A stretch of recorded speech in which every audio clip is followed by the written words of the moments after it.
ಹಣಕ್ಕಾಗಿ ಹೆತ್ತ ತಾಯಿಯ ಶವವನ್ನು ಅಂತ್ಯ ಸಂಸ್ಕಾರಕ್ಕೆ ಅಡ್ಡಿ ಮಾಡಿರುವ ಅಮಾನವೀಯ ಘಟನೆ ಗೌರಿಬಿದನೂರಿನಲ್ಲಿ ನಡೆದಿದೆ.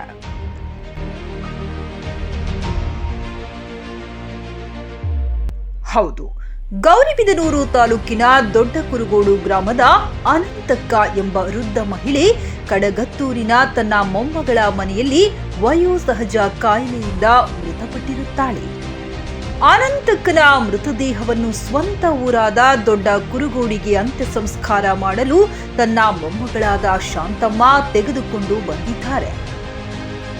ಅಂತ್ಯ ಸಂಸ್ಕಾರಕ್ಕೆ ತಂದ ಮೃತದೇಹದ ಮೃತ ಅನಂತಕ್ಕನ ಸ್ವಂತ ಮಕ್ಕಳೇ ಅಂತ್ಯ ಸಂಸ್ಕಾರಕ್ಕೆ ಅಡ್ಡಿ ಮಾಡಿದ್ದಾರೆ. ಈ ಘಟನೆ ಕುರಿತು ಮೃತಳಿಗೆ 2 ಗಂಡು ಮಕ್ಕಳು, 4 ಜನ ಹೆಣ್ಣು ಮಕ್ಕಳಿದ್ದು, ಅಜ್ಜಿಯ ಹೆಸರಿನಲ್ಲಿ 2 ಎಕರೆ ಜಮೀನು ಇತ್ತು. ಆ ಜಮೀನು ಕೆಐಡಿಬಿ ಸೇರಿದ ಕಾರಣ ಜಮೀನಿನ ಹಣ ಸುಮಾರು 1 ಕೋಟಿಯವರೆಗೂ ಅನುದಾನ ಬಂದಿತ್ತು. ಅದರಲ್ಲಿ 4 ಜನ ಹೆಣ್ಣು ಮಕ್ಕಳಿಗೆ ಕೊಡದೆ ಗಂಡು ಮಕ್ಕಳೇ ಪಡೆದುಕೊಂಡಿದ್ದರು. ತನ್ನ ಅಣ್ಣಂದಿರ ನಡೆಯನ್ನ ಖಂಡಿಸಿ 4 ಜನ ಹೆಣ್ಣು ಮಕ್ಕಳು ಕೋರ್ಟ್ ಮೊರೆ ಹೋಗಿ 40 ಲಕ್ಷ ಹಣವನ್ನ ನ್ಯಾಯಾಲಯದ ಆದೇಶದಂತೆ ಪಡೆದುಕೊಂಡಿದ್ದರು ಎನ್ನಲಾಗಿದೆ. ಈ ಕುರಿತು ಆ 40 ಲಕ್ಷ ಹಣವನ್ನ ನೀಡಿದರೆ ಮಾತ್ರ ಮೃತದೇಹವನ್ನ ಹೂಳಲು ಅವಕಾಶ ಮಾಡಿಕೊಡುವುದಾಗಿ ಖ್ಯಾತಿ ತೆಗೆದಿದ್ದಾರೆ. ಈ ಕುರಿತು ಮೃತಳ ಮೊಮ್ಮಗಳಾದ ಶಾಂತಮ್ಮ ಗೌರಿಬಿದನೂರು ಗ್ರಾಮಾಂತರ ಪೊಲೀಸ್ ಠಾಣೆಯ ಮುಂದೆ ಶವ ತಂದು ಮೃತಳ ಮಕ್ಕಳ ಮೇಲೆ ಪ್ರಕರಣ ದಾಖಲಿಸುವಂತೆ ಒತ್ತಾಯ ಮಾಡಿದ್ದಾರೆ.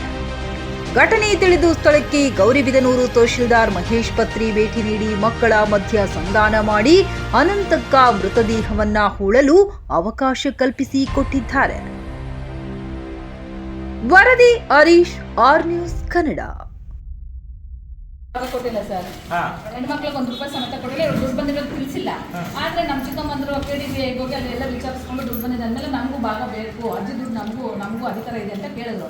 ಕೊಡೋದೇ ಇಲ್ಲ, ಹೋಗ್ರಿ ಅಂದ್ರು. ಅದಕ್ಕಾಗಿ ಕೋರ್ಟಲ್ಲಿ ಕೇಸ್ ಹಾಕೊಂಡ್ವಿ. ಆಯ್ತಮ್ಮ, ಪ್ರೊಸೆಸ್ ನಡೀಲಿ. ನಿಮ್ಮ ತಾಯಿ ಅಲ್ಲ ತಾವ್ರು? ಅಜ್ಜಿ.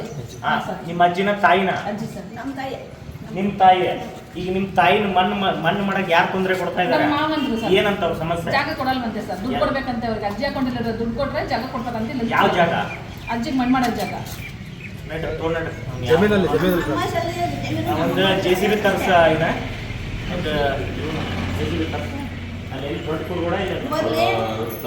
ಅಜ್ಜಿನ ಹೊರಗಾಕಿ ಸುಮಾರು 15 ವರ್ಷ ಆಗಿದೆ ಸರ್. ಇವ್ರು ಸಾಕ್ತಾ ಯಾರ ಹತ್ರ ಇದ್ರು? ಅಜ್ಜಿ ನಮ್ಮ ಚಿಕ್ಕಮ್ಮ ಹತ್ರ ಇದ್ರು ಸರ್. ನಿಮ್ಮನೆ ಹತ್ರ ಇದ್ರ? ದುಡ್ಡು ಬರ್ಬೇಕಾದ್ರೆ ಅಜ್ಜಿ 15 ವರ್ಷದಿಂದ ಅಲ್ಲೇ ಇದ್ರು. ದುಡ್ಡು ಬರ್ಬೇಕಾದ್ರೆ ಕರ್ಕೊಂಡ್ ಬಂದ್ರು, ಒಳ್ಳೆ ಮಾತಾಡಿ ಹೆಣ್ಮಕ್ಳಿಗೂ ಕೊಡೋಣ ಬಾ ಅಂತೇಳಿ ನ್ಯಾಯ ಹಾಕಿದ್ರು. ಒಂದಿನ ಕರೆದ್ರು, ದುಡ್ಡು ಬಂದಿಲ್ಲ, ಬರುತ್ತೆ, ನಿಮ್ಗೆ ಎಷ್ಟು ಕೊಡ್ಬೇಕು ಬನ್ರಿ ಕೇಳ್ರಿ ಅಂತ. ಇವರೆಲ್ಲ ಹೇಳಿದ್ರು, ನಮಗೂ ಸಮಭಾಗ ಕೊಡ್ರಿ, ನಮ್ಗೆ 10 ಲಕ್ಷ ಕೊಡ್ರಿ, 4 ಜನಕ್ಕೂ ನೀವು 50 ಲಕ್ಷ ತಗೊಳ್ರಿ 90 ಲಕ್ಷದಲ್ಲಿ ಅಂತ ಕೇಳಿದ್ರು. ಕೊಡೋಕ್ಕಾಗಲ್ಲ ನಿಮ್ಗೆ, ಹಂಗಿಲ್ಲ 2 ಲಕ್ಷ 3 ಲಕ್ಷ ಕೊಡ್ತೀವಿ ಅಂದರು. ಇಲ್ಲ 2 ಲಕ್ಷ 3 ಲಕ್ಷ ಇವ್ರು ಒಪ್ಪಿಲ್ಲ ಸರ್, ನಮಗೆ ಬೇಕಾಗಿಲ್ಲ 2 ಲಕ್ಷ 3 ಲಕ್ಷ. ನಮ್ಮ ಅಜ್ಜಿನೂ ಹೇಳಿದ್ರು 10 ಲಕ್ಷ ಕೊಡಲೇಬೇಕು ಹೆಣ್ಮಕ್ಳಿಗೆ, ಅವ್ರಿಗೆ ಏನೂ ಕೊಟ್ಟಿಲ್ಲ, ಅವ್ರಿಗೆ ಅರ್ಶಿನ ಕುಂಕುಮ ಸಮೇತ ಕೊಡಲ್ಲ, ಕೊಡಲೇಬೇಕು ಅಂದರು.